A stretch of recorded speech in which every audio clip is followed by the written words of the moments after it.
Hello everyone and welcome to Neo Racing League for the round 3 of the season. We are here in Spain for at the Circuit de Barcelona Catalunya for tonight in another epic race. It's a 2.894 mile circuit that has 14 corners, 2 DRS zones. It was opened back in 1991 and has had many iconic moments throughout the years, such as the Hamilton-Rosberg incident during the 3-year-long Civil War in the third year of it during 2016, where a young Max Verstappen that same year took his first race win in his first outing with the Red Bull outfit.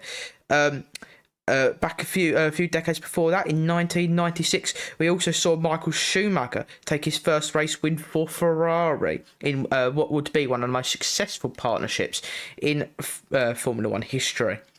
Last time Neo raced here was in season 2. Once again, Samola or Marocom won that race back in the day, back then, on his way to taking the championship. So we tonight I am Jamie Jackson, and I will be joined by a man that says that some say he can see everything on an atomic level, but is scared to open an umbrella. All we know, he's called apfstig, but he will be here shortly, so it gives me some time to run you through everything while qualifying gets underway. So there's been a few changes from last week. The sprint results, though, do remain the same. JPS took the win last time out with Shoot Fizzle coming home in second place, ahead of Marcel. DJT came over in P4 with this guy Neo in P5, ran out points finishes, followed by Ali Star, Rupsi Cola, Marchmeister, Gary Gator, and TTV Yes, rounding out our top 10. However, our race results for the main race changed. Gary Gator took the race win back after a penalty was applied to him incorrectly in the main race. So instead of Shoot Fizzle, who claimed it on the race results screen provisionally, it was instead reverted. So the Sauber retook the race victory away from the Aston Martin. Vekelu will remain in P3 and went up to P3 as there's a few changes throughout the rest of the field. This guy Neo finished P4, Rupsi Cola P5, Ali Star P6, JPS P7 with TTV Yes, Rampant Gamer and Marchmeister all retiring, but they were the top 10. A few other drivers were in that race. Our driver's standings as of this time: Shoot Fizzle leads the way on 37 points, ahead of Gary Gator on 20. JPS will be is in third on 18 points, ahead of Rupsi Cola on 17 points. Bomb VIP 14 with Marchmeister P12. Vekelu in P7. This guy Neo in P8, ahead of Alistar and Nutria, ran out our top 10. Our constructor standings, lastly, before we get into qualifying, the Aston Martin team lead the standings with 40 points over Mercedes, 12 points behind them in P2. Sauber in P3 with Williams in P4. The RB team ahead of the senior team of Red Bull in P5 with 16 points. The Haas team is sandwiched between the two, the senior and junior team in P6. The Red Bull team in P7, Alpine P8, McLaren P9, and Ferrari the only team not to score points in the first couple races. But we are here at the Spanish Grand Prix, and we are getting ready for a double session right now. I believe we will have another 2 drivers coming our way to join. I'm just waiting for it to load on our screen. There we go. So we just quickly retired from the session. So these are 11 so far drivers that are here tonight. We should have another 2 joining us this session, but we'll have to wait and see. We're about to get into qualifying now.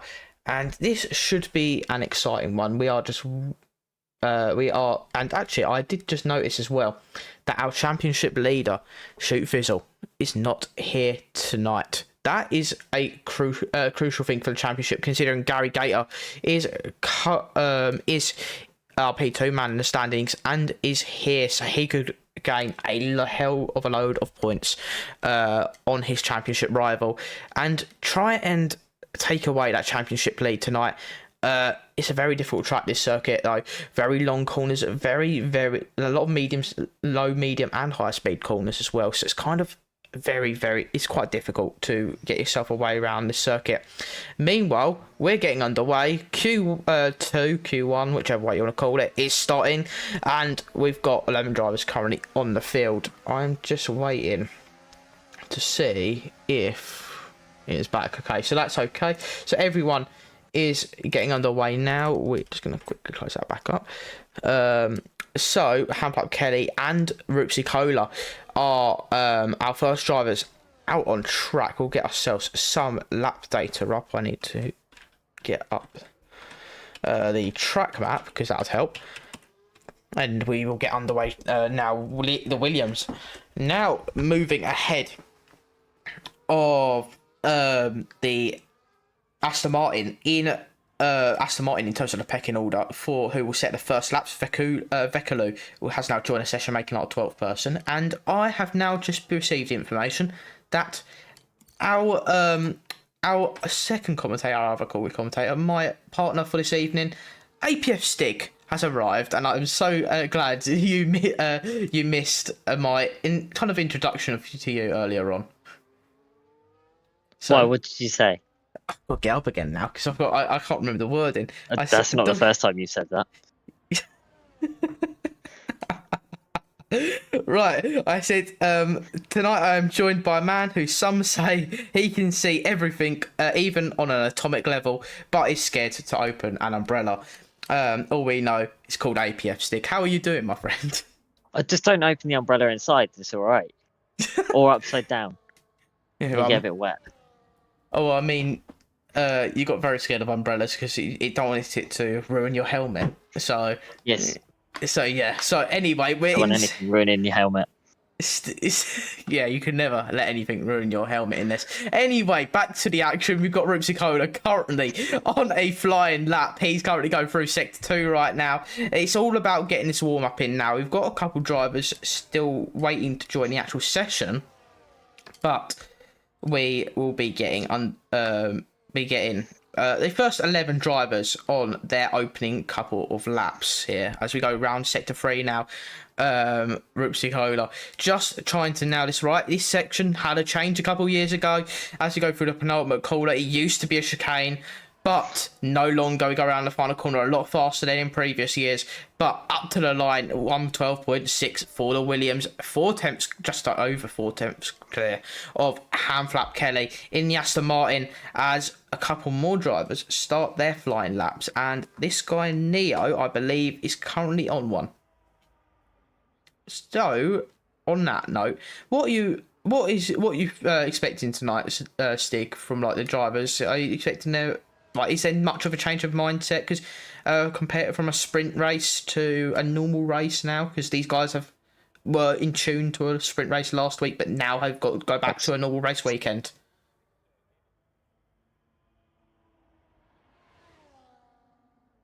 Sorry, I just got distracted. So, is it a spring race tonight? No, it's so we've gone back to a normal race weekend. So is there any difference in mindset between a sprint race and a normal race weekend, between like going into it? Not really. You just got to remember that with the normal race weekend, you don't have as much practice as what you get with the sprint race. Sprint race, you effectively get that extra session to get dialed in with the car, dialed in with the setup, make some slight changes if you so wish. But there's with the sprint race weekend, you get a bit of a reset during the middle.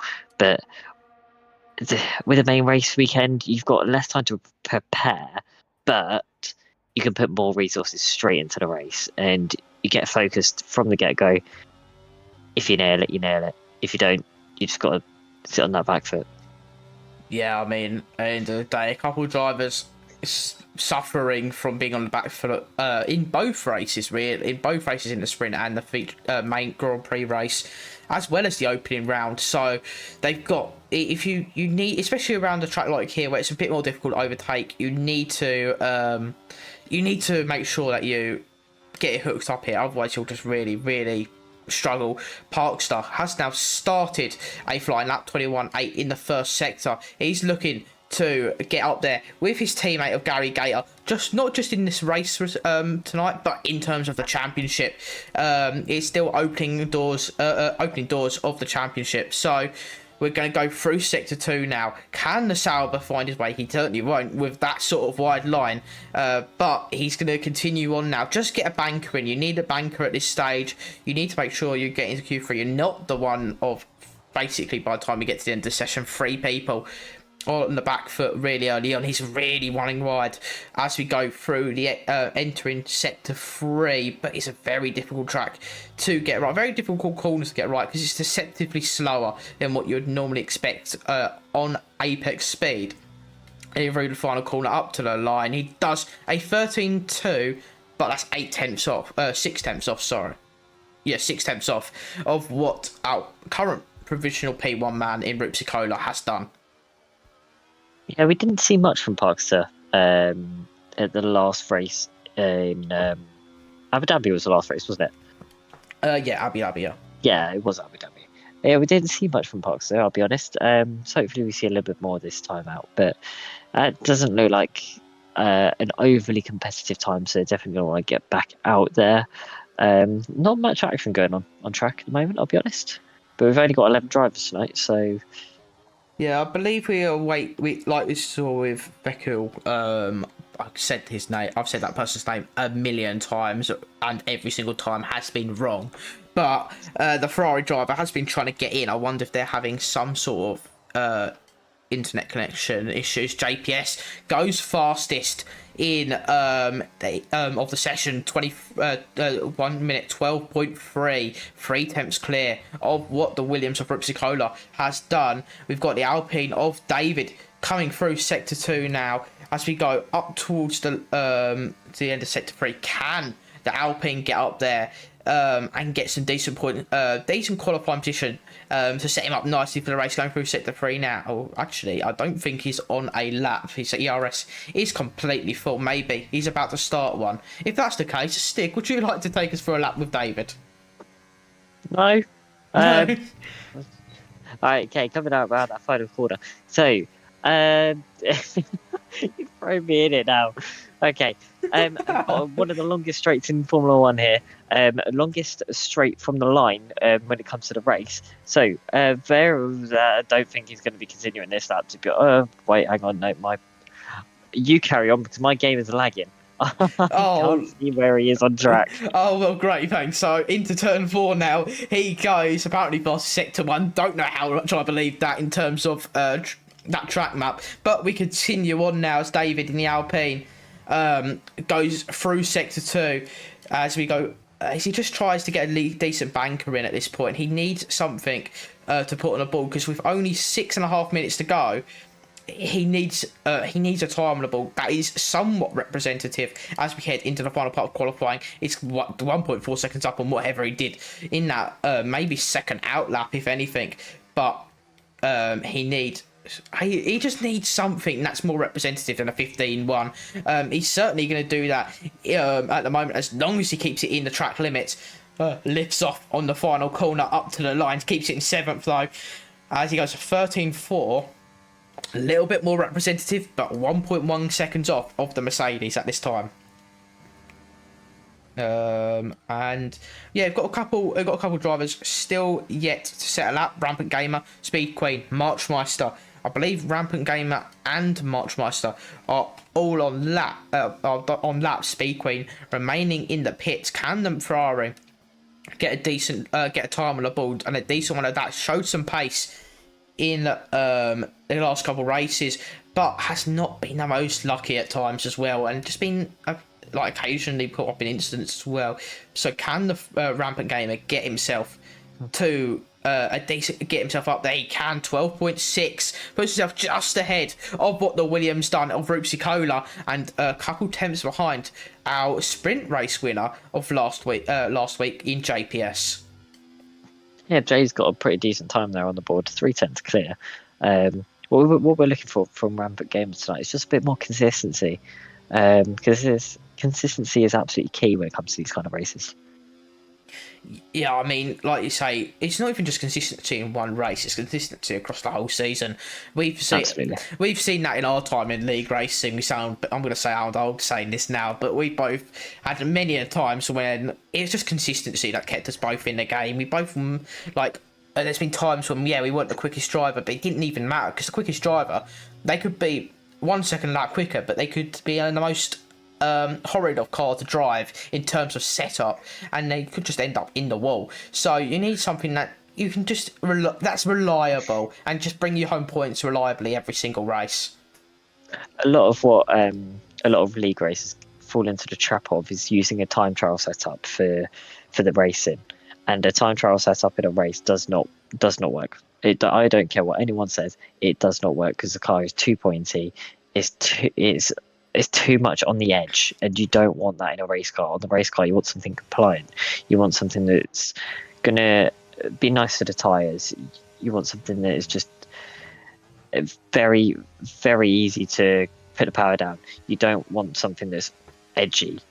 Yeah, you might lose out a little bit in quali, but quali isn't everything. It's not what's going to pay the points.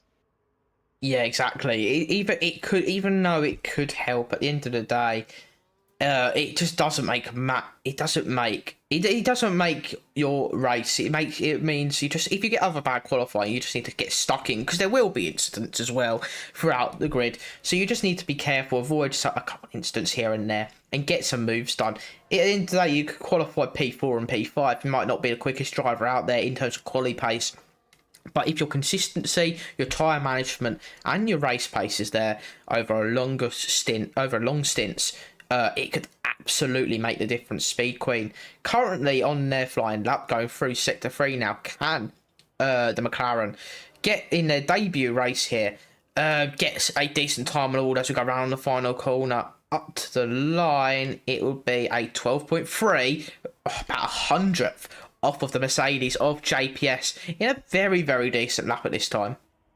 Nice little bit of competition there for pole. It looks like Rampant Gamer has either left the session or retired early, so we'll see what happens there. Could have missed out on a potential pole there, but yes, Jay and Speed Queen, that's going to be a nice close one towards the end. Speed Queen probably doesn't quite have enough time to get back in to get a new set of tyres, but could just do another lap on those set. Yeah, I mean, to be fair, we have got another session to go. I kind of keep forgetting that bit.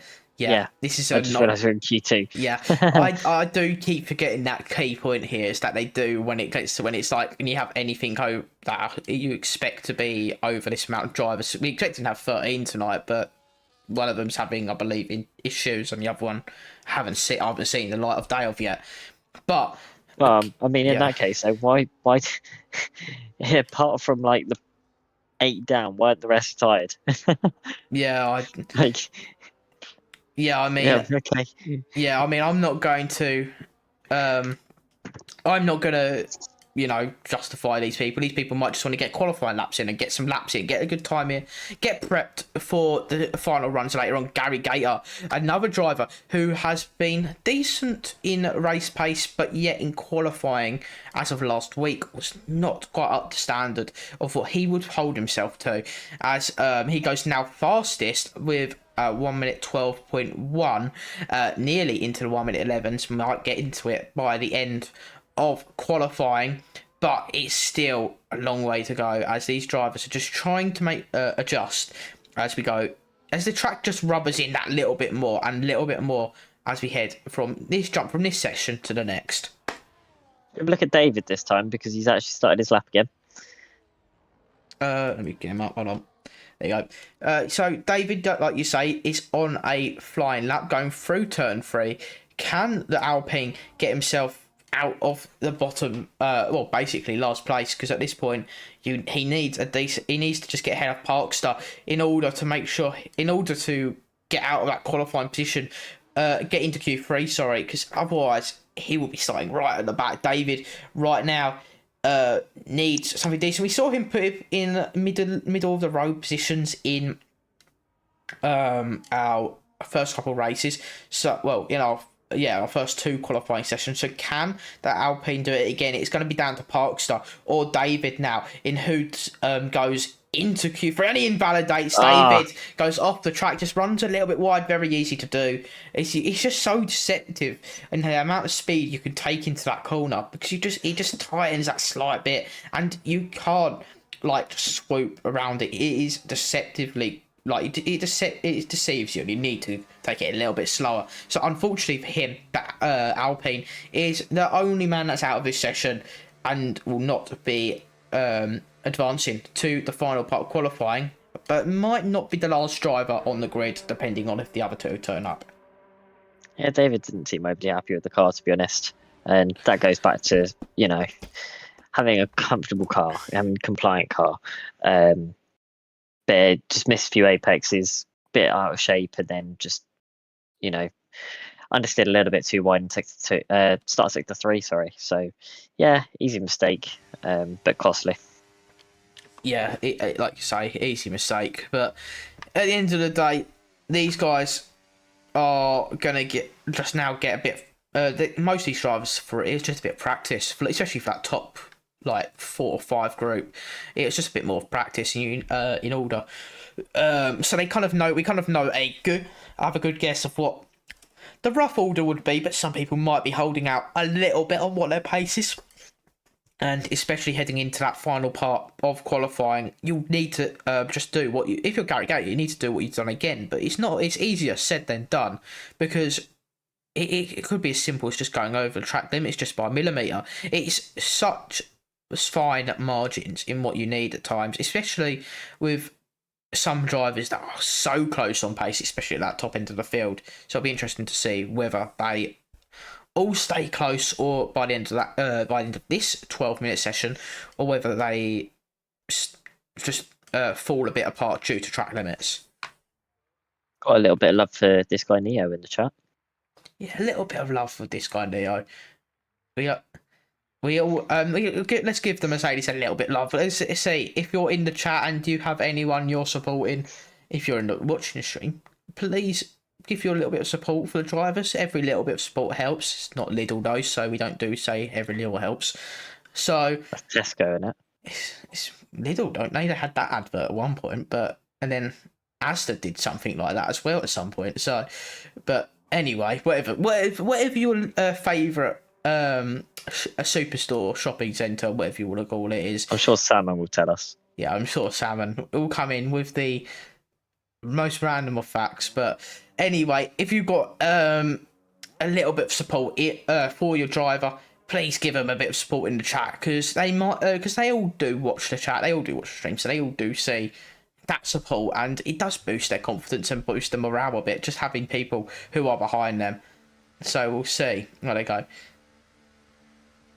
Doesn't even know supermarkets. All right then, Mr. Okay then, Mr. Supermarkets. Who do you think come on, it is Salmon. then? Go on, who was it? Who was it? And without looking up on Google, because we know you're prone to doing that. Oh, I can't drive the Cortina. We could drive that Jag.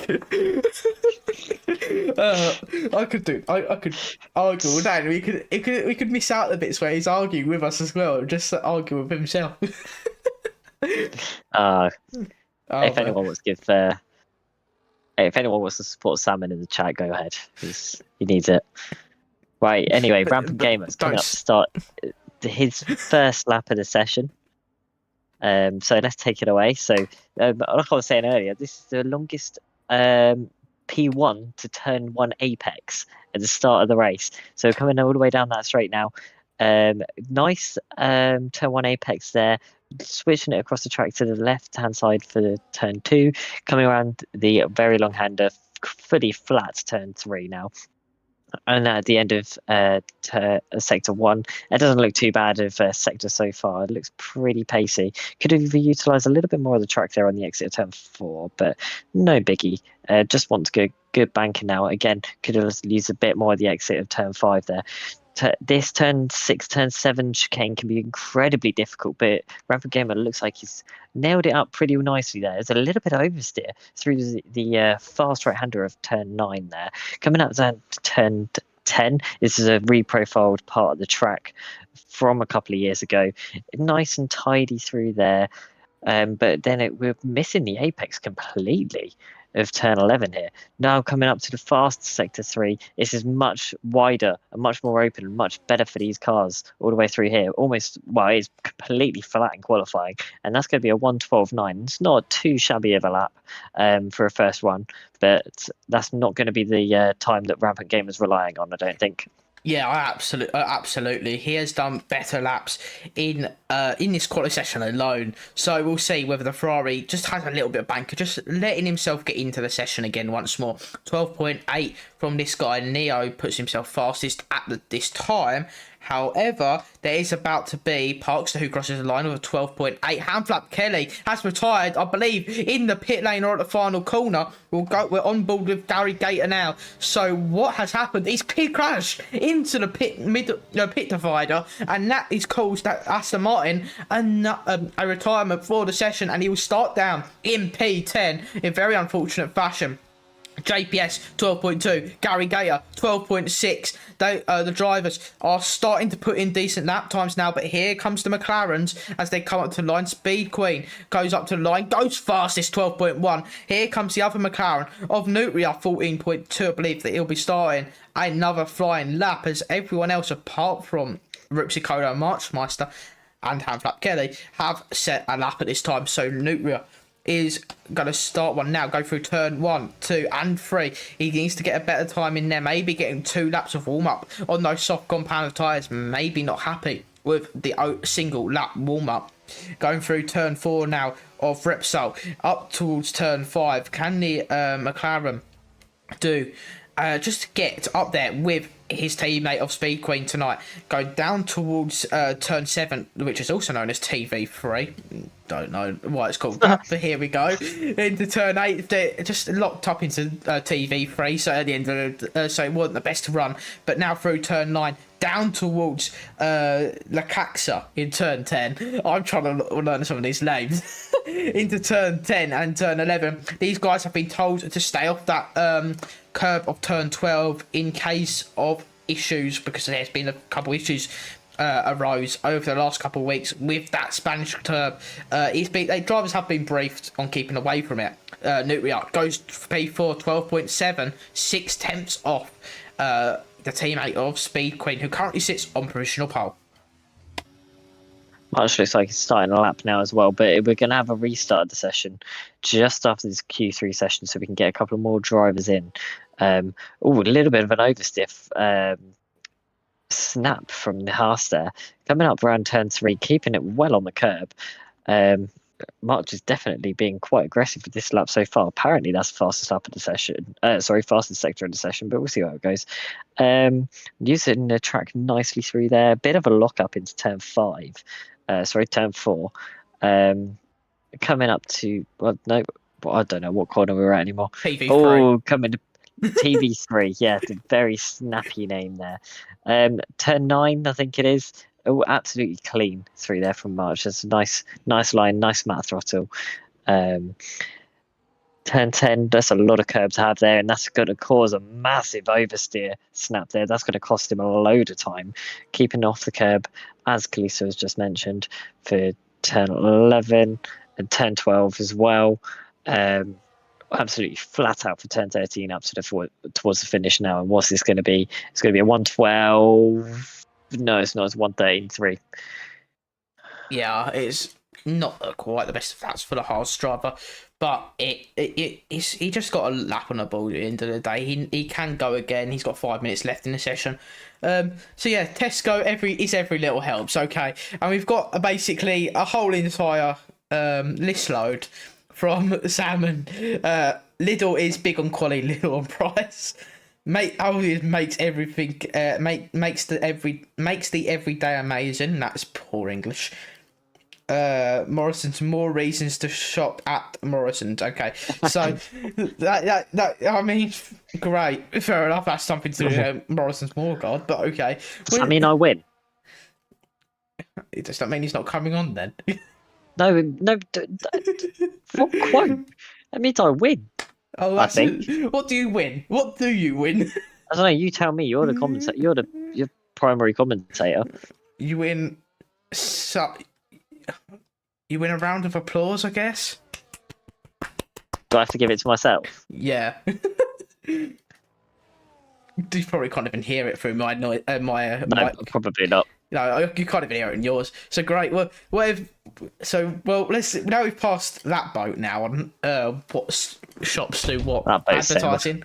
Yeah, now that boat certainly sound quick. Hopefully it should Actually, I sound. think it's a ship, but hey ho.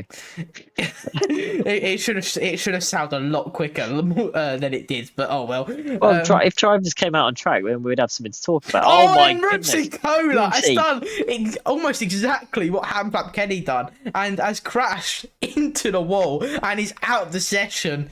At least he heard us say. At least he gave us something to talk about. Give us something to talk about. He immediately gives us something to talk about, and the Williams, who currently sits P3, is gone. That's gutting. Unlucky Ripsy. Hey, at least you're P3 provisionally.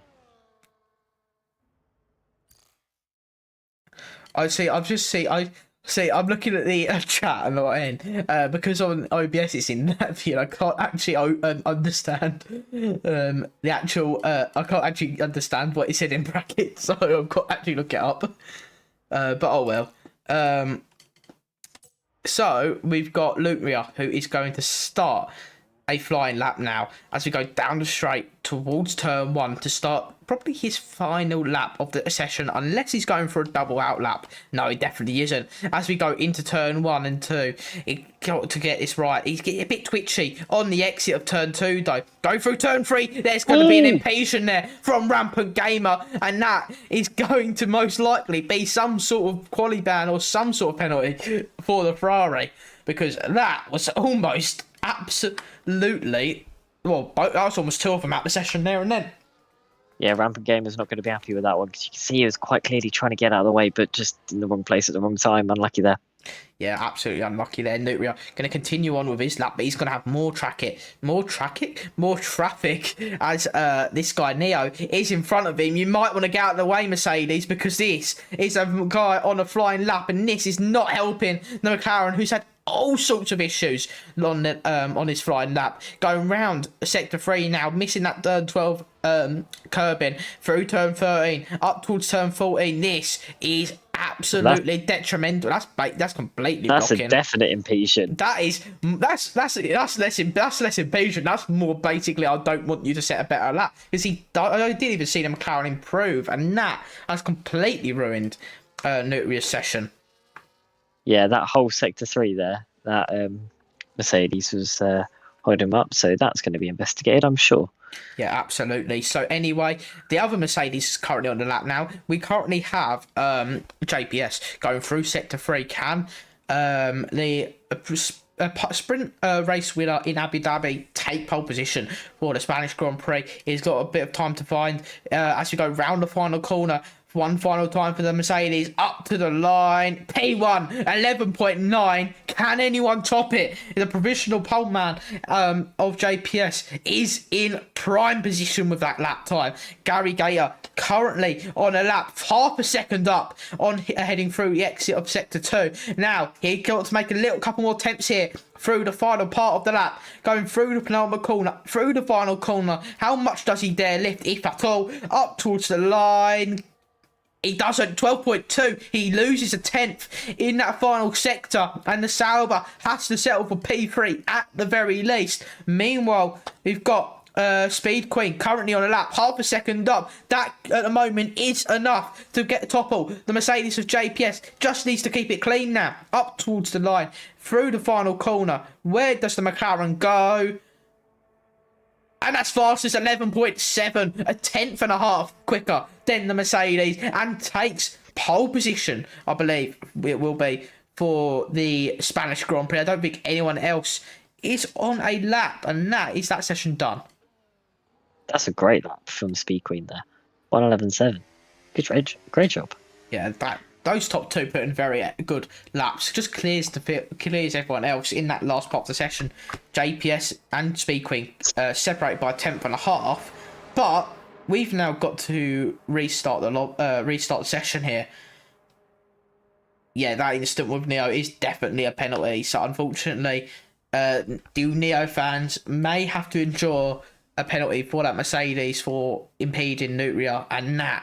And maybe even if you're a fan of Rampant Gamer, it might be less so, but it could still be a penalty there.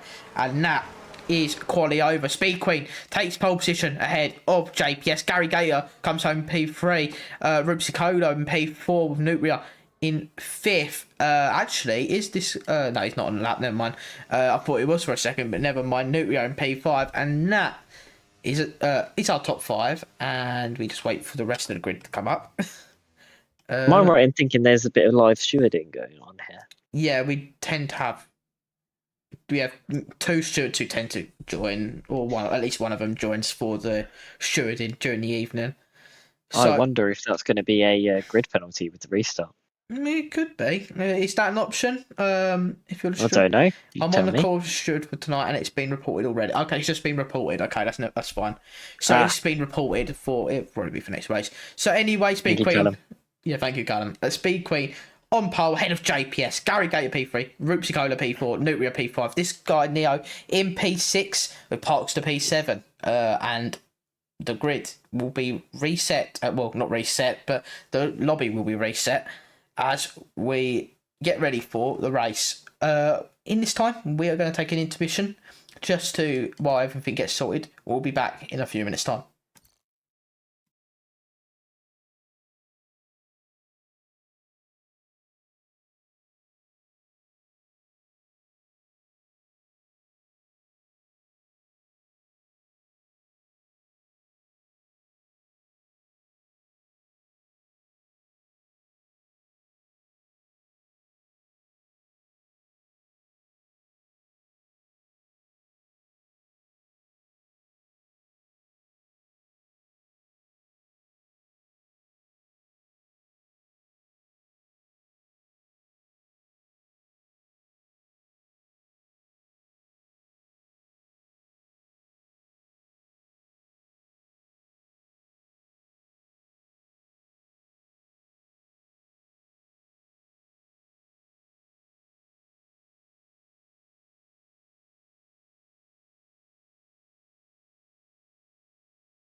So, welcome back everyone for the Grand Prix now for Neo Racing League. We have an extra driver in the session now, so we have a total of 12 people in for the race. It would most likely be dry.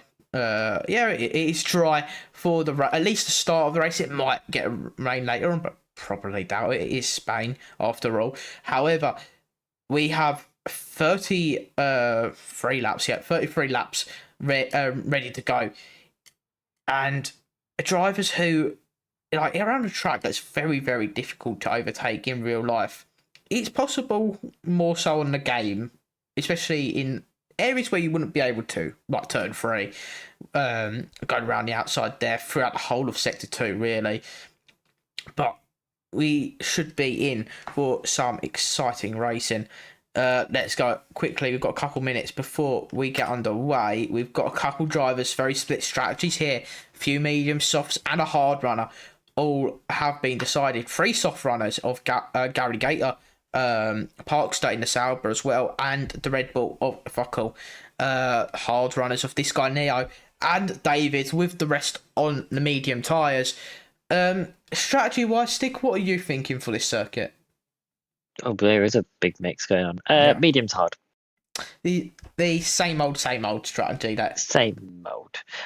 You can potentially make the soft to medium work if you're very kind on your tyres. But with this little drivers in, you probably just want to go for more standard strategy. But then again, think about Abu Dhabi. Well, we had like 3 safety cars in the space of about 10 laps. So we can, yeah. It depends. It depends what you think on the start. But if you want to just do a safe one stop, medium hard. Yeah, that's fair enough. I mean, it has become the standard strategy for especially 50% races, but basically the whole of the F1 game. I wish they would just revert from, these sort of standard one stop strategies and just do their own thing a bit more Codemasters to some extent, or allow us to have so we could have these Codemasters. Yeah, very true. But I'd like a little bit more option when it comes to strategy. Anyway, we're getting underway for the formation lap now. A lap for the drivers just to get ready and get used to get used to the track once more. Getting the tyres a bit warmed up. 3 teams in the top 3 got McLaren, Mercedes, and the Sauber. And then actually Roops Dakota, so 4 teams in the top 4. So it is again a very big split between in terms of you've got the constructors who are you've got different drivers in different teams who are always at the top. So it's makes the constructors fight even more intriguing because you've got probably at times 8 different constructors in the top 8. But at the same time, it kind of leaves it down to the upper second driver trying to get that extra 1 or 2 points here or there. But Nutria is in prime position to help out the McLaren team. If we quickly go to constructor standings, McLaren on 3 points in a standing P9. So they need these points today from the McLaren Speed Queen and Nutria to help them get themselves back up towards the front. Or at least past the bulk of the midfield at this time. But it's a long race. You've got a lot of drivers. You're a lot of drivers aiming to try and move their way up the field and get as many points as possible. And we're coming around to end the formation lap now. So, sorry. With that in mind, would you help your teammate at this point? Say you get constructors more, or would you just really want to focus on the driver standings in here? We're quite early on in the season, so drivers all the way. Fair enough. Anyway, we've got 12 drivers now lining up on the grid. 11 of them have lined up. Nutria has been disqualified. Same with David. Both of them not being able to.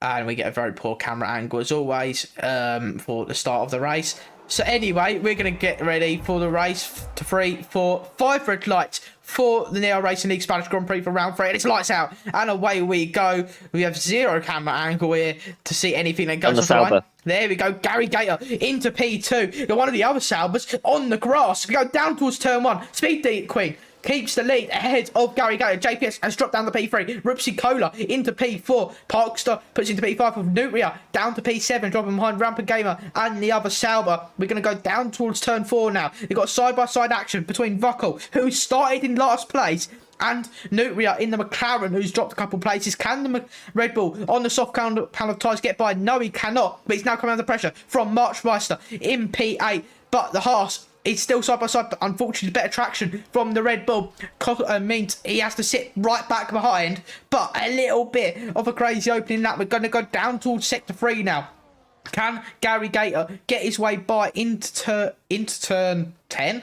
Turn 10. Lock up there from the McLaren. That is not going to help you very early on. But the Sauber is all over the back of a Speed Queen right now.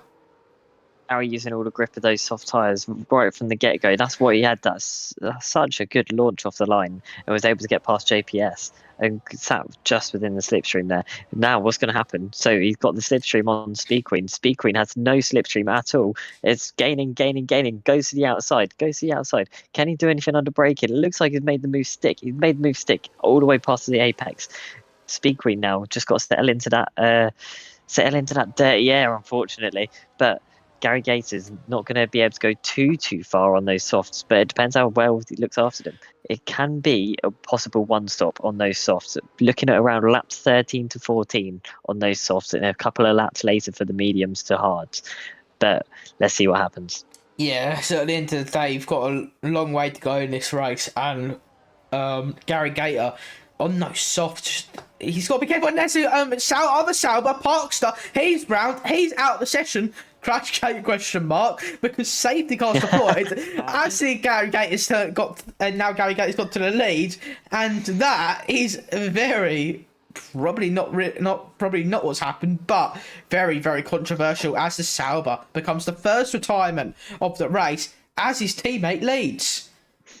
We say about Crashgate, but unfortunately this is not going to help Gary. Well, actually it is going to help Gary, because he will not pit. He will stay out on those tyres and make those tyres go out a little bit longer. But that's a few laps now that he doesn't need to worry too much. But crucially, it's actually protected him for a few laps, because Speed Queen cannot attack under safety car conditions. A couple of runners in the pits now. We've got the Red Bull of Vuckle and we've got Hamflap Kelly. Both of them going onto the hards. Could they potentially make these last to the end? If they are very, very careful, do you reckon they could do it? Potentially, but it's a long way to go in the race. I've seen weird, to be honest, in this game. The tyres, the hard tyres, most tracks actually do very well under long stints. So they could do 30 laps. It is possible. I mean, like a couple of games ago, I done 20 or 27 laps on the hards after getting damaged. So it isn't entirely out the question as we have our first safety car.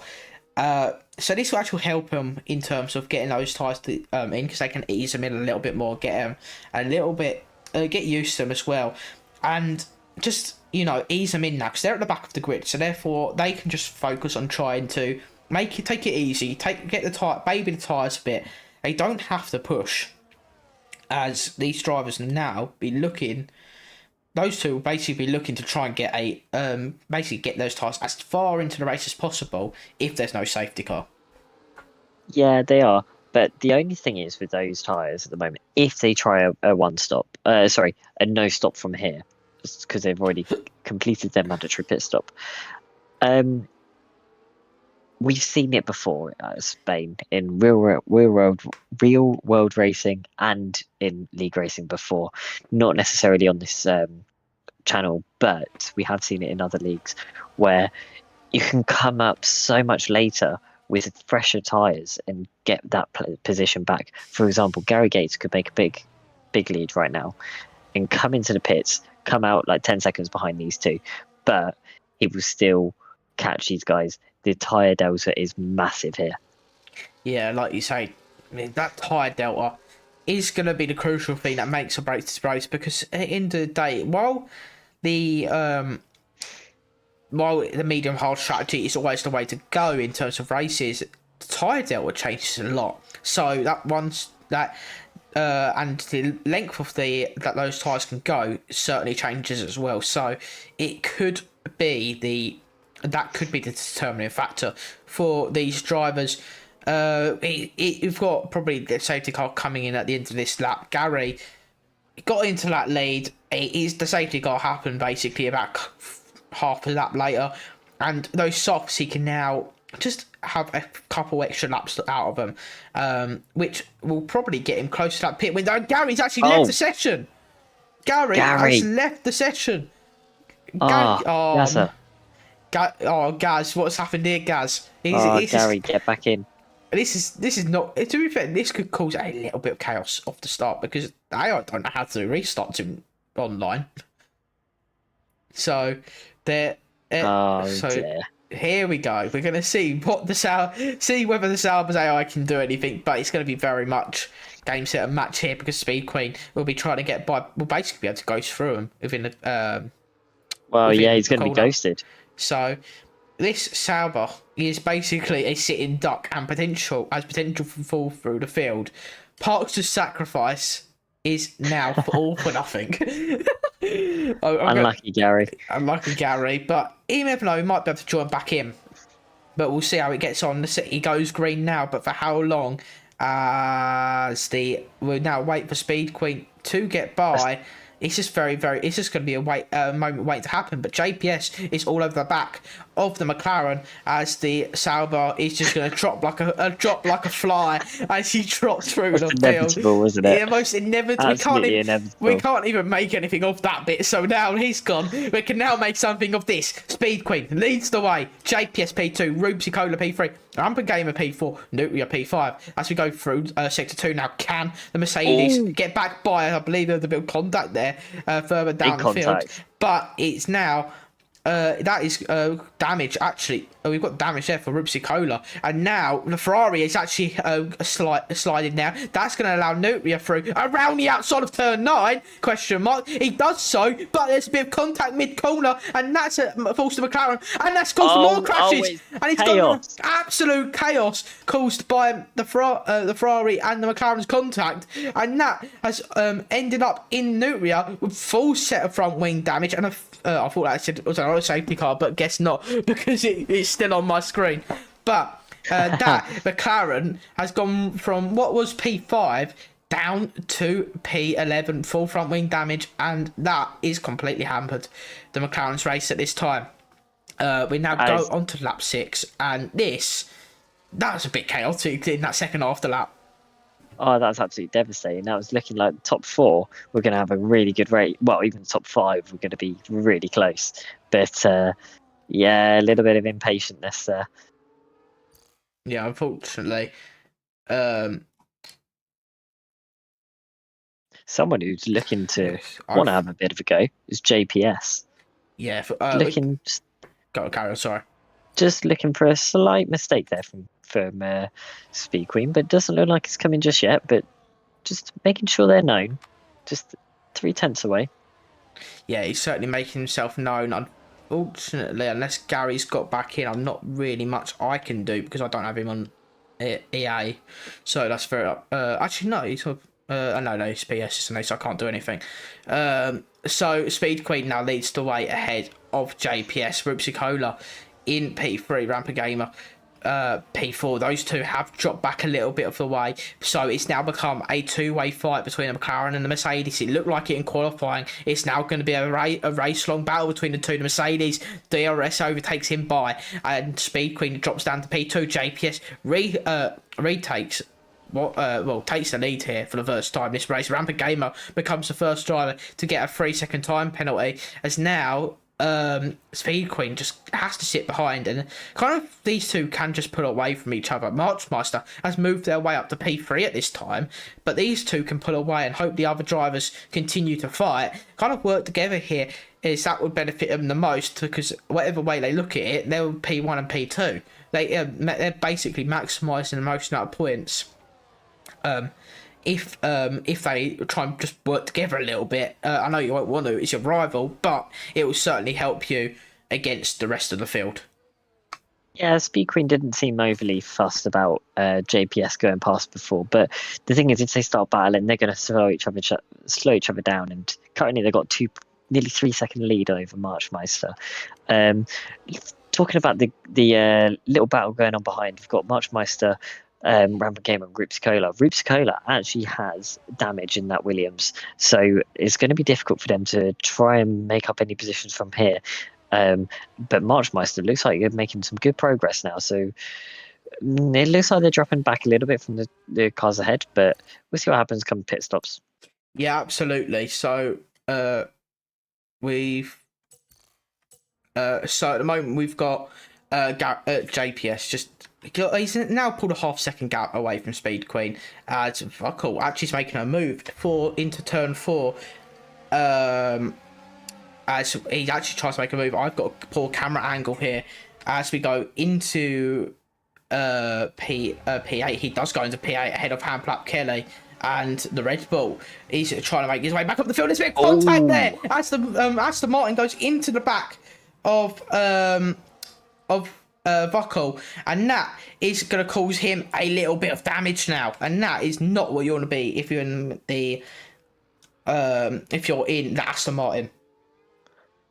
That's a really strange one from the Aston Martin because that's not a move. That's not an overtaking place at all. So I don't know why you would even be that close to the car ahead. Obviously, you're trying to maximise for the next DRS zone, but it just didn't seem like that was a worthwhile risk, especially doing that stop early on. Like those hards could have gone a long way, but instead, Flap Kelly there has just screwed himself over really.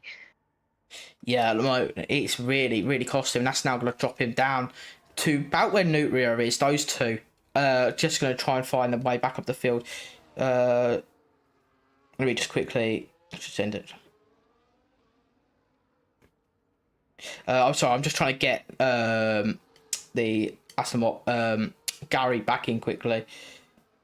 Let me just quickly get him back in. Sorry, I just need, otherwise it won't. What is my actual username? Hold on. I've just been able to send an invite. Oh, never mind. Stick sent you an invite. Okay. Sorry, Gary. Yeah, we're trying to get you back in, but we need. So yeah, unfortunately.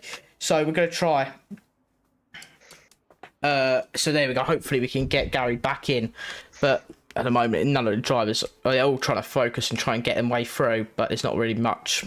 I don't think they're all trying to get not lose position themselves, to be honest, at this stage.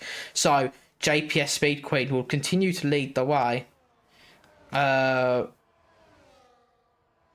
the Mercedes is getting closed down. He's getting closed in on, getting more and more as the McLaren comes closer, but not much he can do. And at the moment, it's the McLaren and the Mercedes stay in a little bit of a stalemate as we go on to lap 10. But there's not much he can do at this stage.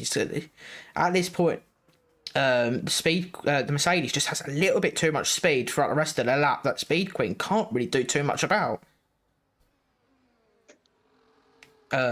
But yeah, we're going to go through sector 2 now. Marchmeister in P3 taking up the final podium spot is ahead of a Ferrari with 3-second time penalty at the stage, as this is really our main battle right now. This is now who can get close enough, who can take the big haul of points while Shoot Fizzle is not here tonight. Going round sector 3, can McLaren get close enough in this sector in order to get a run down that DRS straight? Has Gary returned? No. So we're now going to go down the straight. Can the Mercedes defend? Can the McLaren get close enough this time? Does the McLaren want to make this into a battle? He does want to make this into a battle. Can we go up the inside? Speed Queen down the inside goes to McLaren, takes the lead away from JPS once more and moves back into that dirty air free position as we go into lap 11. But it's a long race to go, still got 2/3 of the way to go. But yeah, Jay already trying to get that position back, trying to keep on the pressure of Speed Queen there. Speed Queen making a little bit of a lock up there, going to be unsettling. Obviously quite unsettled on those tyres, but we'll see how much pace that Speed Queen now has in the clean air. You might be able to get just a little bit of a distance on JPS, but JPS with that DRS is going to be crucial. Yeah, absolutely. It will be crucial because at the moment, that lock up there as well from Speed Queen is going to be noticed by the Mercedes, but it's going to become very, very crucial because JPS at this time can just manage his DRS a little bit more because he can use the DRS from the McLaren to try and pull away, but there's not really much the Speed Queen can do because the Mercedes certainly look like the faster of the two. In that couple lap period, he managed to pull a little bit of a gap, but did he use up a bit more of his tyres? He weaves a little bit to try, and now he decides to make a move, but he decides to back out of it as the Mercedes stays behind once more. But the McLaren is certainly vulnerable in comparison to JPS. But we go through sector 1 now. When will the Mercedes attack once more? Well, we're coming up to the pit window now, so we're gonna probably see pit stops within the next 2 to 4 laps, maybe. So, this is normally your kind of question, but instead, I'm going to ask you this time: if this was you in this position, would you be wanting to be ahead in the pit stop? I mean, in this situation, there's pros and cons because if you're ahead, that means you don't have to. Then it's your own call. You don't have to think about it. If you're the one behind, however, you can make your choice based on what the other driver's going to do. You'll probably see both drivers pit on the same lap because they want to make sure they're optimised and neither of them want to lose out time. But if it was a track where tyre delta from an undercut perspective isn't as much, I would certainly take the opposite strategy. The Mercedes trying to make a move now ahead of Speed Queen. There's flip-flopping positions here, but the Mercedes takes the lead once more ahead of the McLaren. But I'd like in this situation, it depends on who I'm following. On who I want to, it depends on who I'm following on whether I want to be behind them for the pit stops or ahead of them. Interesting thoughts there. I think as well, actually. So I'm gonna in comparison, for example, if it was say for example, I was with racing against you, I'd more rather be behind you because then I could make my decision based on what you do. But if I'm, say, for example, behind a driver, I'm much more confident, much more strategic. I'd say I'm a bit more strategically knowledgeable compared to them, and then I'd rather be the one ahead, taking the priority if in that situation. Interesting. So, I'm going to revert the question to you now. What would you rather be? Most of the time, I'd rather be ahead. I'd rather be making that decision, and because quite often, if you enter the pits first, you will lead the pits first. And there you go. Speed Queen has pulled the pin.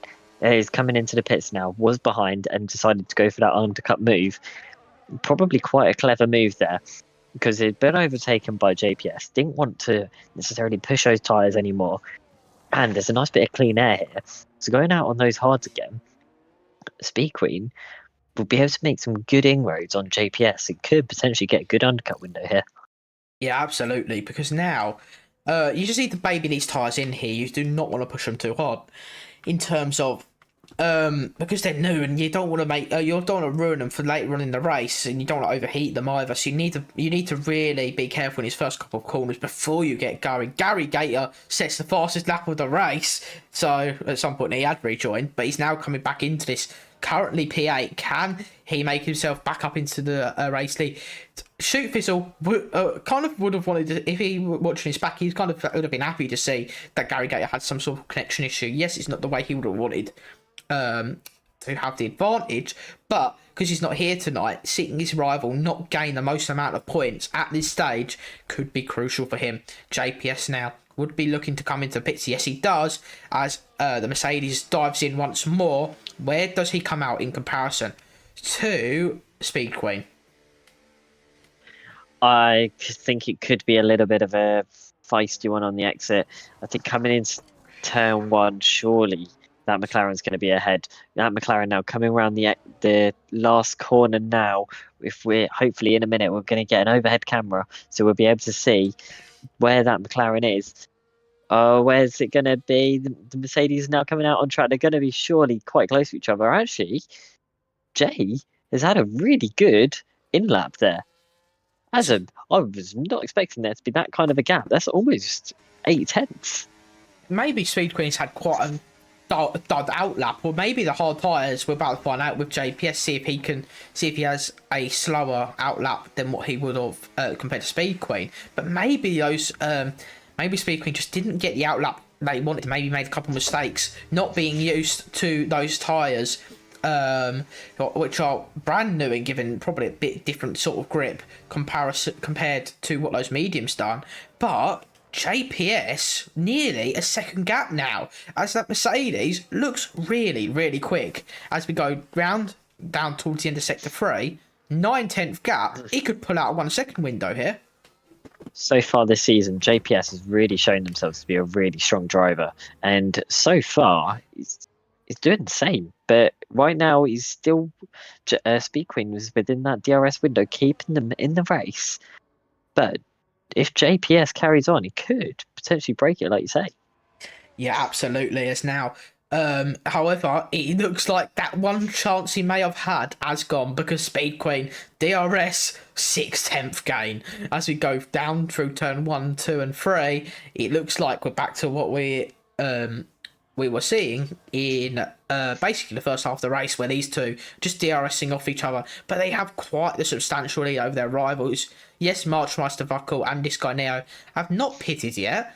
I just want to actually check that, because No, they haven't pitted yet. Vettel has. but Vuckel is on those 13 lap old hards, so it'll be interesting to see how that Red Bull holds up at this time, and whether he gets in the way of the these two provisional race leaders right now. Meanwhile, Marchmeister is the current race leader on track. Has Vuckel and this guy Neo trying to fight him for position. When does the Haas pits now hit? So he pit, but this will give Vuckel DRS. But as well, this and which will help him against this guy Neo as they go down the straight towards turn 1. It's a very, very long straight, like you say, one of the longest straights on the calendar. This guy Neo unable to do anything there, and the Red Bull stays ahead once more. Switch back to our battle for the race. Well, what will be the race lead once everyone pits. JPS and Speed Queen doing basically a carbon copy of what the Mercedes of Neo and the Red Bull Vuckel done literally only moments ago. Marchmeister's just come out right in front of Rampant Gamer, and that was pretty critical, because it looks like Rampant Gamer is going to try and make a move at the end of sector 1 here, because he's looking really racy on those hard tyres. Marchmeister really struggled on that in lap. I think you could see the car moving around a lot in the traction zones, but Rampant Gamer now eyeing up a bit of a move, but looking quite comfortable on those hards already. Yeah, absolutely. Because in a moment, it looks like even though the Ferrari has that penalty, it looks like that Ferrari is probably quite nice overall, okay to drive. So it's quite. Think about it, the Haas looked quite like it was quite struggling a little bit through the first couple of corners, but it's a bit twitchy. Yeah, it's a little bit twitchy. That's what I was trying to gather the words for. But can the Haas now defend against the Ferrari? We're going to go down towards the penultimate corner and the final corner, and the Ferrari is now having a little bit of a twitch, and that has completely gone against what I said. Speed Queen is now going for a lead move for a big provisional lead, currently P3, and takes it away from JPS. They're going to go side by side. I've got to cut away from that battle between the two behind, and now Speed Queen is fighting JPS into turn 4, but JPS can't do anything about the McLaren, who's just usurped him for what is currently P3. Yeah, interesting battles there. Nothing changed between Marchmeister and Rampant Gamer in the meantime. But Speed Queen now looking to just try and make it use of those tyres while they can. But JPS isn't going to let that one go easily, I don't think. Yeah, I really doubt he will, because he's now got DRS once more, which will let him close up into Sector 3. These two, as the race goes on, will be a little bit more faster and faster as we go through the laps. 3-second time penalty for the Williams of Rupicola. It's not been the best of races for the Williams at this point, but he is currently in a points paying position, which is crucial. Every point matters in league racing. Just getting consistent points will certainly help you out. Here comes the Mercedes, who's looking to make a move for P3, and Mercedes JPS takes it once more, and these two slowly but surely are closing down that gap between this guy Neo, the teammate of JPS no less, and Vuckle. Meanwhile, battle for P5, sorry, as we go side by side through turn 1 and 2 and 3. There's contact, and there's a massive load of contact, and both of them are in the wall. It's that safety car. That is a safety car, and that is a rampant gamer out of the race. Marchmeister might have some damage to boot, and that is absolute travesty for the Ferrari. I'm surprised that Haas came out of the wall there. It doesn't actually look like there's any damage on that Haas. How the hell has that got no damage? Yeah, maybe he's a cat with 9 lives. Marchmeister lucky to get away with that one, but safety cars now being deployed, and the luck for Vuckle and this guy Neo means that they will have a free pit stop no less, and this will bring her back.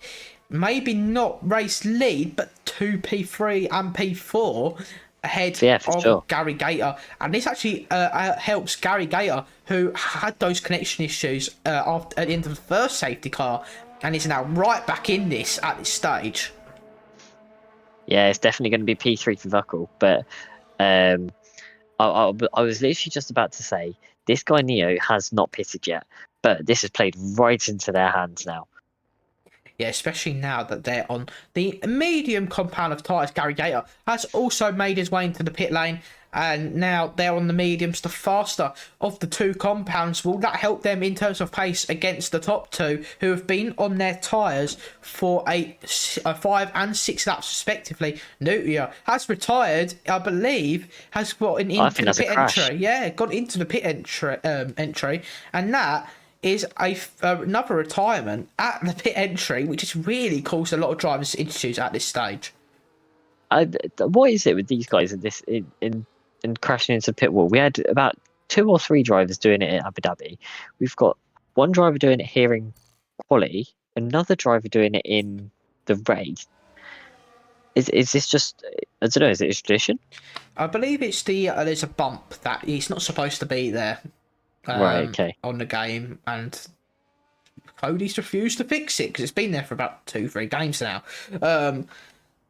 So if you go too far to one way or another, then it means that you just lose complete control of your car. Fair enough. Interestingly, Marchmeister did not come into the pit, so there must be no damage on that Haas car unless there is floor damage, and we're not going to know that. Yeah. So at the moment, I'm looking through the chat at the minute, because Discord chat at the moment, because something must have happened between this guy Neo and Nutria at some point earlier in the race. But yeah, I'm not exactly sure what had happened, but we'll soon find out in the reports. I think that was. Do you remember on lap 1? Oh, yeah. Nutria went quite far off at turn 9. Yeah, that's yeah. Okay. I think it'd be them, because that was a bit of an unsafe rejoin from Nutria. Well, it was an unsafe rejoin from Nutria. Yeah, it was very much. At the end of the day, there's only so much he can. He went off track, but there's only so much you can hint on loss of control when you can't just go back on track like that. But at the end of the day, he's now out of the session, and we've got 9 drivers left in the race. This Gary, well, we've got 5 drivers on new sets of mediums, 1 on a 3-lap old mediums, and 3 drivers, crucially 2 of them, on the hard compound of tyres. And that's our top 2 there. And that could be really, really race changing, because those drivers now are going to be much closer in terms of pace. Yeah, it's going to be an interesting one, because we've got the Red Bull and the second Mercedes on those fresh, hard tyres right behind those hard runners. So instead of a 2-way battle for the lead, it could become a 4-way battle very easily. Yeah, it very much could be. Marchmeister's got a lot of worry from drivers behind now. Because he's on those hards compared to the mediums. But when does JPS pull the pin? Because it's at the moment whether so now when does JPS pull the pin? Because at the moment it looks like Now. he's going to go now. Yeah, he's going to go now because it really matters because you've got this long straight. Yeah, Oh, and check the that's Red Bull. actually that has caused a massive loss in terms of speed queen because he's now going to go side by side with the Red Bull. Buckle pulls out of it, but Gary Gator is going to go for a move here for P5, and that Sauber is looking feisty at this point because he's got a lot to prove after. A lot to gain after that disconnection early on in the race. Buckle, speed queen, side by side. Is the Red Bull on the mediums going to get by the McLaren? This is allowing the Mercedes to pull away a little bit more as they go side by side. Around the outside goes the Red Bull. Could the Buckle get the lead? The last race Ferrari driver has just moved his way into P2 and he's going to hunt down JPS with 11 laps to go. This could be, this race is certainly not over yet. We go down the straight towards turn 10, and now what can JPS do? Yeah, those mediums just really fired up on those cars a lot quicker than the hards. Obviously, a softer compound, so easier to get temperature in those tyres. And you can see already the Red Bull is just really pulling in that Mercedes car. We're going to have no DRS on this lap, but we're going to have a lot of slipstream and nothing for that Mercedes.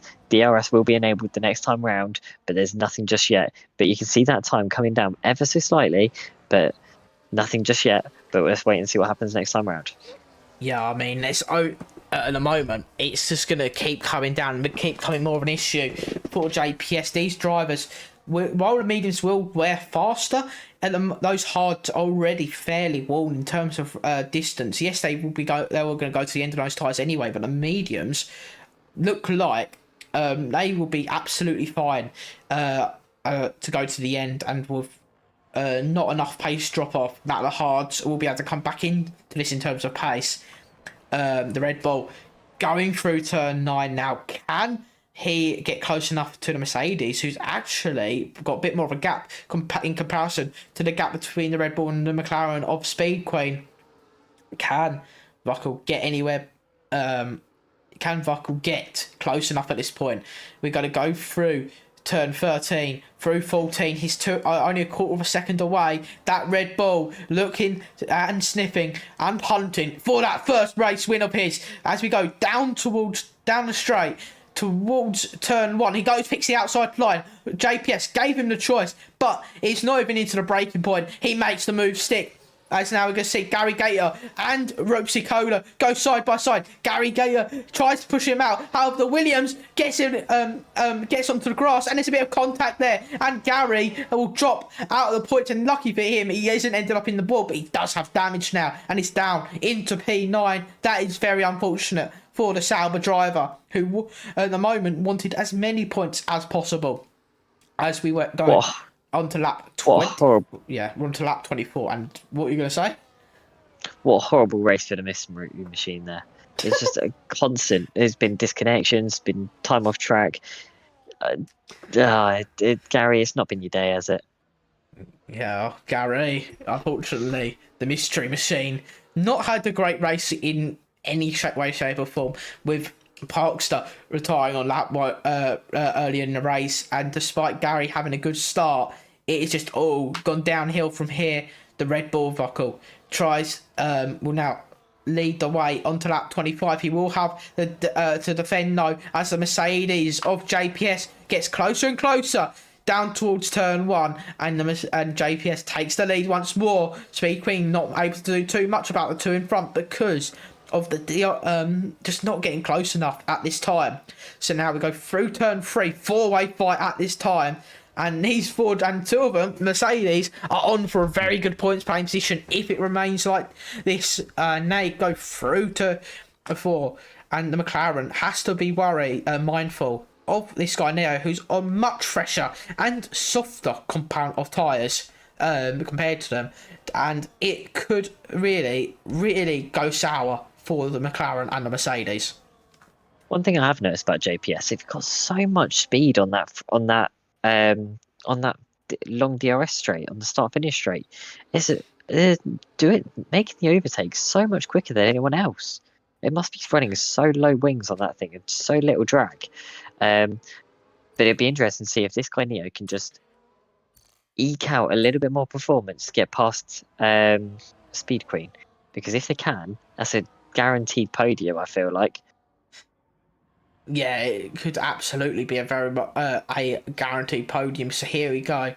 David got a 3-second time penalty there. Down the inside goes Vuckle. It's going to not be an easy move. DRS move this time, no. As JPS defends that one, but he's going to come back at him. The Red Bull tries to come back. There's a little bit of contact mid-corner, but this opens the door for Speed Queen. Going down towards turn 4. Can the McLaren get by? He has to back out as the Red Bull breaks later, but going to come back at him now. Can the McLaren get by? Down around the outside for turn 5. Bit of contact mid-corner though, but it's only into racing. But now down through turn 6 into TV3, and now can I'm never going to be able to say this again after this race, but into TV3, Speed Dick Queen gets into P2, and that on an older and harder set of tyres shows the pace of the McLaren. Maybe they've just been nursing the tyres a little bit more so they can have a little bit more pace towards the end of the stint, and maybe they've just been toying with us a little bit, because those two hard runners are back in the front again. That's not what we expected. Yeah, absolutely not. We thought we were going to struggle a little bit more in comparison to the Red Bull and the Mercedes, but this guy now is closer to the Red Bull of Vuckle as they go down towards turn 1. This could really help out the two in front as this guy Neo moves up into the podium places in an excellent move there, and he makes it stick on the Red Bull. Rupsi Kolop moves up. It remains in P5 of Hamflap, despite having a bit of pressure from Hamflap Kenny, but it's not going to be over there for the podium places. The Red Bull Vuckle goes down the inside into turn 4 and makes the move stick and retakes that position. However, Rupsi Kola is all over the back of the Mercedes. Could that not just be one, but 2 positions lost for Mercedes? Unfortunately, the Williams just has to sit behind despite having significantly more pace all of a sudden over his rival. Goes around turn 9. It looks very, very close for the Williams. Can he make any sort of move into turn 10? He's unfortunately not going to be able to do much there.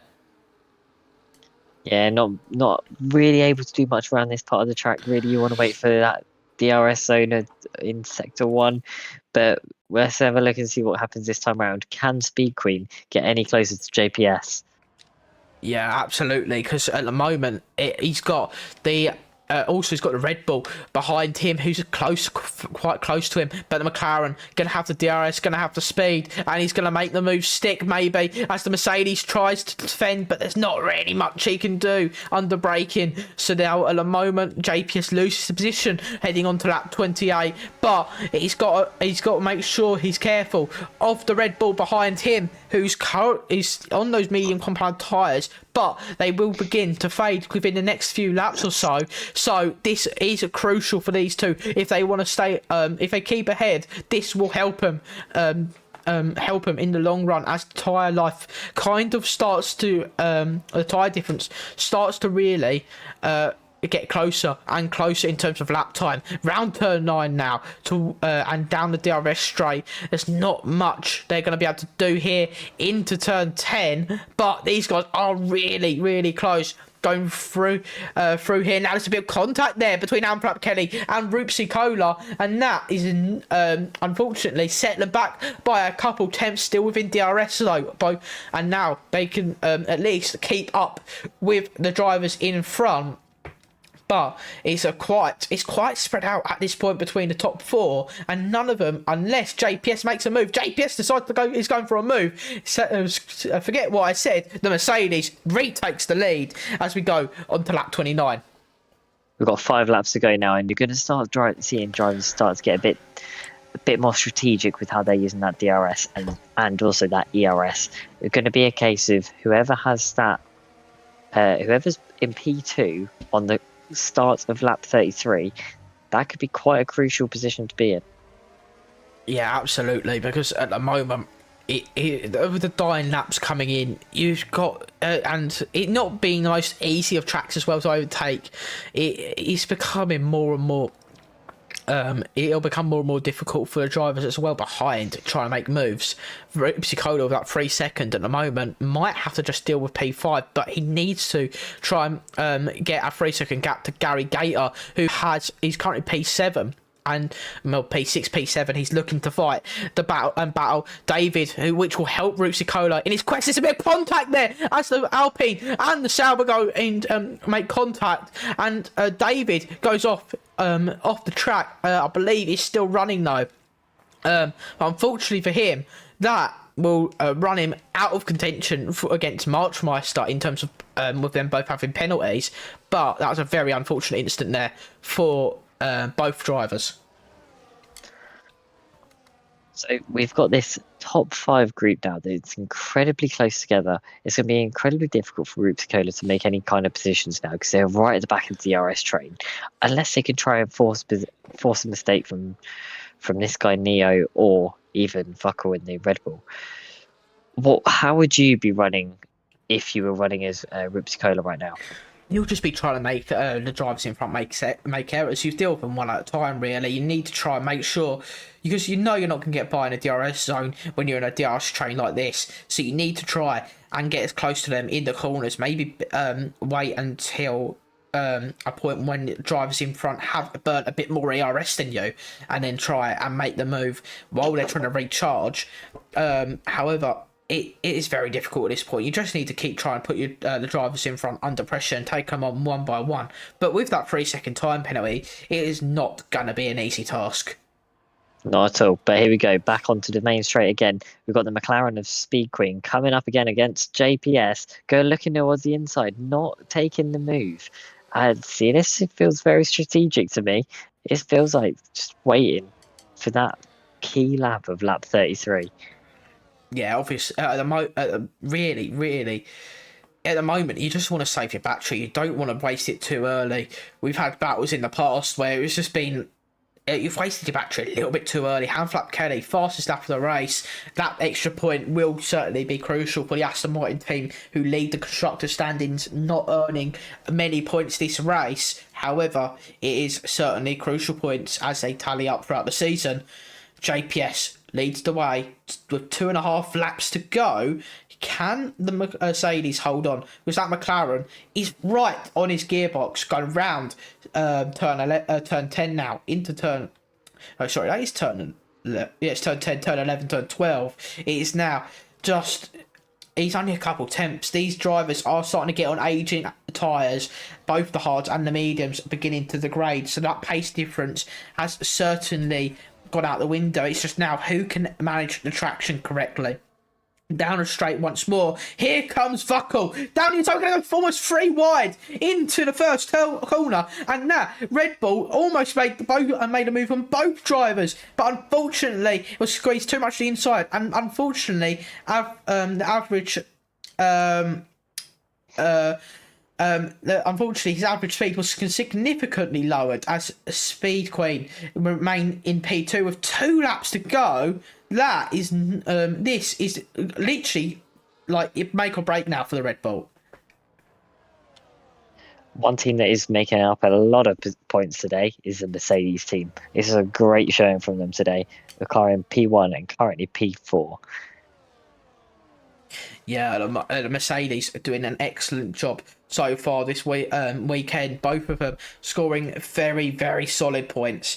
As we go on to the final lap of the race, can the McLaren get ahead of JPS, or will the Mercedes stay ahead of Speed Queen? We're going to go round the final corner. It's going to be a half a second gap. That Mercedes has made quite a big gap there. And it actually is a lot closer between Vuckel and this guy Neo. However, the McLaren is going to get sore by for the race lead. And is that the race winning move as the McLaren goes a bit wide into turn 1? This is going to open up turn 2 and turn 3 for the Mercedes, who's trying to get back at the McLaren for one last time. And it's going to, unfortunately, not be his day, because the McLaren managed to defend that just Can Speed Queen get defend any more? As JPS tries to go up the tries to make a switchback move, but unfortunately unable to do so. There's a bit of contact there between a couple of the drivers there, and now Speed Queen leads the way, but it is so close between the two.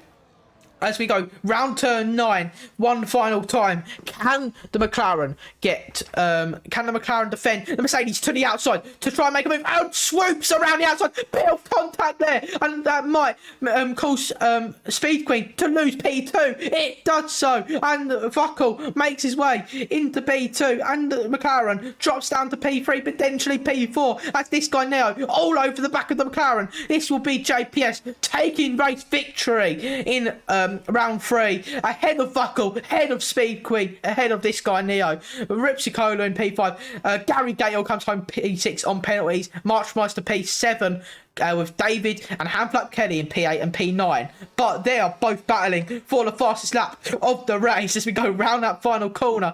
Can David get the fastest lap, or will Handflap Kelly pull it once more? They beat crucial points in the championship up towards the line. David doesn't get it, so I believe no matter what, Handflap Kelly ends up with the fastest lap of the race. I'm just going to double check that. Yeah, Handflap Kelly takes home the fastest lap of the race, but JPS takes victory ahead of the Red Bull.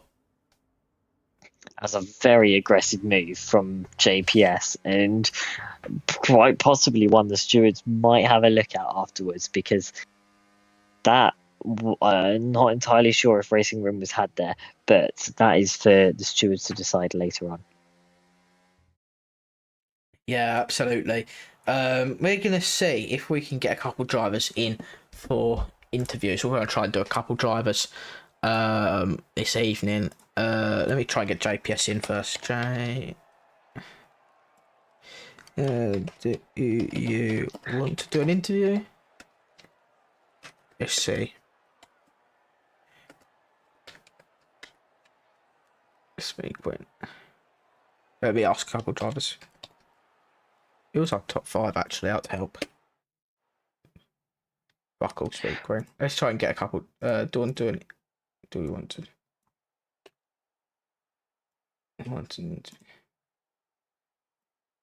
do an interview? And anyone else as well?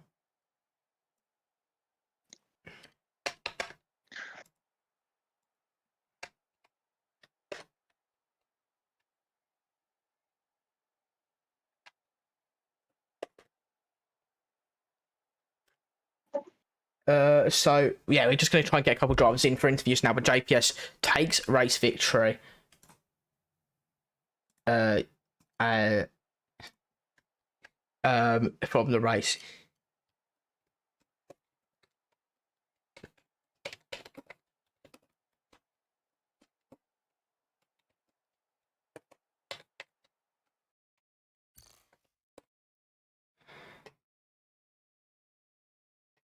So yeah, we're just going to try and get a couple drivers in. JPS, I'm just trying to get a few drivers in. But what a race! It's a very, very difficult race here. For a couple of drivers, Gary Gator, one of them, who just didn't have all the luck in the world after that first couple laps, where it looked very, very good. It did. It was a very well driven race by JPS overall, and unlucky for Speed Queen at the end there. But yeah, it was definitely a much better race to watch than what was to be expected.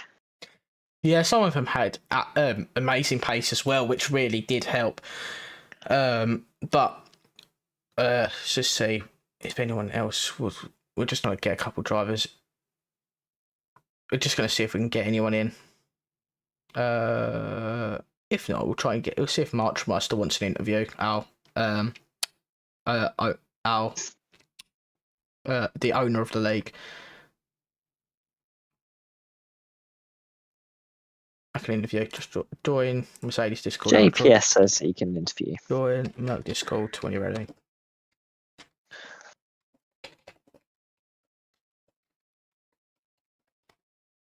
Will pull.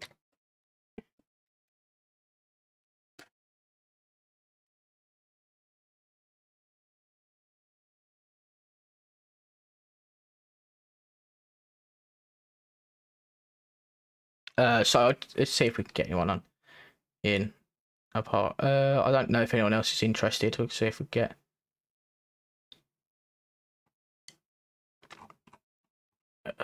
We're just waiting for a couple of people to join. Shall we quickly get March? Let's see if Marchmeister wants one as well. Just see if he wants a quick one while we're waiting for everyone else to join.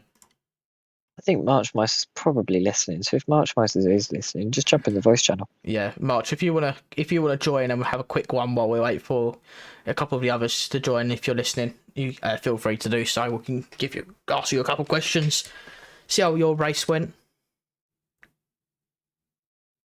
In the meantime, we're just gonna try. I just want to try and get an interview done, man, because we had someone ask for one as well last week, and now all of a sudden, don't know. To be fair, Shoot Fizzle was in there straight away. There you go. JPS is actually joined now. Let's move him in. JPS, congratulations, mate, on your first race win of the season after winning the sprint race last week. How do you feel? Oh.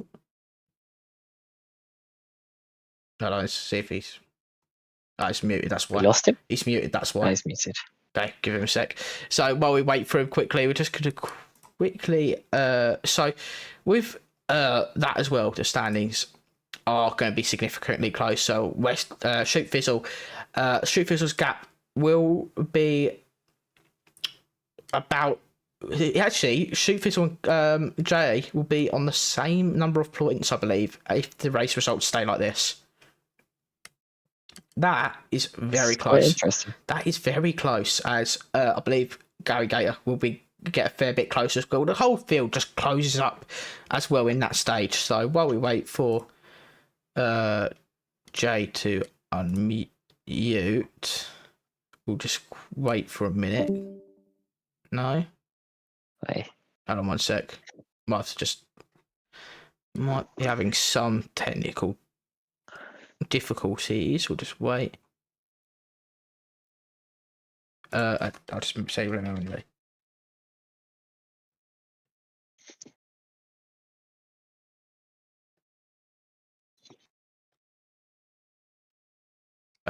Give him a minute just in case. But yeah.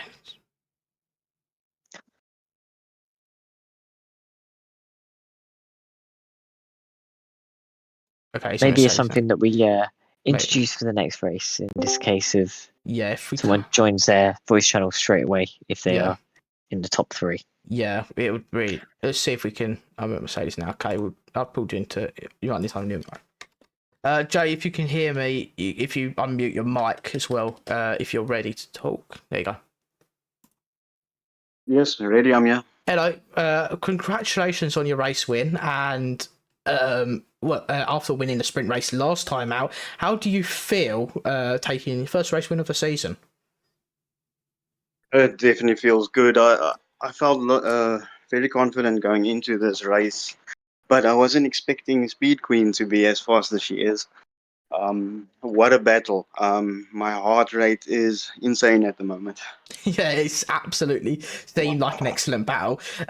So do you were you kind of, considering you were quite surprised by her pace, did that affect after qualifying, did that affect how you were thinking of what you were going to do heading into the race, or did your mindset stay the same? I was surprised by her pace on qualifying, but my plan was just to stay in our DRS as long as I can. But I was surprised that I kept up. I didn't fall back, so I managed to stay there. And from there, I noticed on some of the corners I was a bit quicker, so that helped me keep up with her. And then I was surprised that I was leading the most of the way. But I did have an unfortunate last corner there. I didn't mean to make contact or anything, but yes, I don't know. I have to review the footage there, because from my side, I just felt the connection with her car. But yeah, I don't know what happened there. Jay, on that incident, then, are you expecting a little bit of kickback from the stewards, or how do you feel like that one's going to go? Sorry, say that again. Are you expecting a little bit of a investigation from the stewards, or are you expecting, or how do you think that's going to go now? I'm totally not sure because from my view, I didn't see it at her at all. I just felt contact on my rear. So I don't know. I'll have to look for myself as well. So I don't know what's going to come of that. I don't know how it looked for you guys commentating. So Oh, go well, on. No, you go. Go on.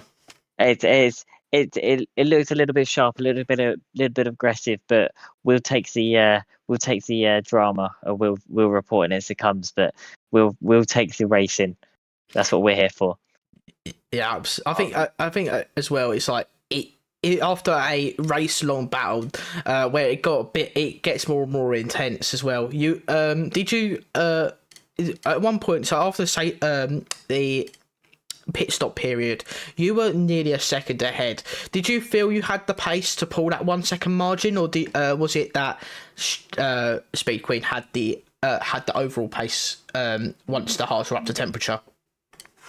After the pits, I definitely thought I was gonna lose the pull out ahead. I really honestly did feel like that, but then there were two corners that I absolutely just messed up, and because I was right on the verge of losing her there, but yeah, I messed those two corners up, and then she was right back behind me. Absolutely fair enough. I mean, it is a great race between the two of you. You two were very much the class of the field this race, because you guys were well clear in in the early stints. So heading into next week, we are at. I've got to check now. What track are we at? We are at Belgium. Do you feel confident heading into that race? Definitely. I won last season on at Belgium. I had an incident with my teammate. I think I was down to like 7th or something, and then I came up to win that race. It's one of my favorite tracks, so I feel definitely confident. I can sympathise with you there. It's one of my favourites as well. So, do you have any more questions? One Stig? of the great ones to watch. Do you have any more questions, Stig, or we? No, nothing for me. Just good luck for the next one. Great racing so far, Jay. You're looking like you're having a good season so far, so keep it up. Thanks, man. I got some catching up to do after the last race when I messed it up with a drive-through penalty, and then my internet just bombed out, and yeah, so let's take it as a mechanical failure. But let's see if I can climb that ladder now. Yeah, absolutely. I think you're very much close with the championship leader now. I think you're nearly level on points. So they've got a long way to go in the season. So I wish you the best of luck and congratulations on your race win. Thanks, guys, and thank you for being there. We appreciate you. Thank you, man. Thank you. Have a good one. Bye.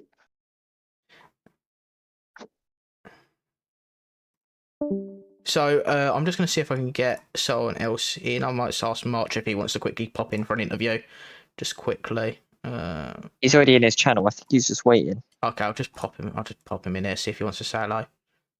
Just asking about this race. March, would you be interested in a quick interview? Yeah, sure. Yeah, so, how was your race today? Was it a bit of a difficult one? In terms of performance in comparison to others, I would say yeah, it was a difficult one. I mean, I kind of expected it would be tight to a degree, but yeah, I think when the initial restart happened, I think it was more down to the circumstance that I got as far ahead as I could. But yeah, it was going up until then when I and Rampant collided, which I need to see the footage back. I'm not sure who was at fault, but yeah, that I came out lucky out of that one. Unfortunately, Rampant didn't. So yeah, and then the safety car came out, and I tried to fight people on the fresh mediums, but unfortunately, I just didn't have the pace in comparison to the others, and yeah, I pretty much ended up at the back of the grid essentially. Well, out of the 9 people that finished. So, just to quickly, because I want to go back a little bit earlier into the race, because when you were in the top three during that pit window cycle, you were with a couple of the other hard runners. Do you wish in some way, shape, or form you would have stayed out that a little bit longer, or do you feel your hards were just your mediums? Your hards were just completely finished by that point? The plan was always to go medium hard. Even when the safety car came out at the beginning, I basically decided to go a bit longer, 1 lap longer than the scheduled pit stop. And then, yeah. I mean, I know I was going to struggle on the mediums because, like, after 10 laps, they were dropping down, especially on the rear left tire where the most wear happens around the track. But, yeah, I don't, but in terms of that, I don't have regrets in terms of strategy. I think either way, that was a correct call, and yeah, it's just unfortunate that the circumstances after that weren't in my favor. So Fair enough. Stig, do you have any questions?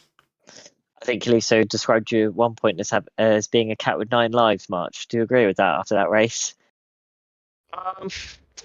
to a degree, yeah. I mean that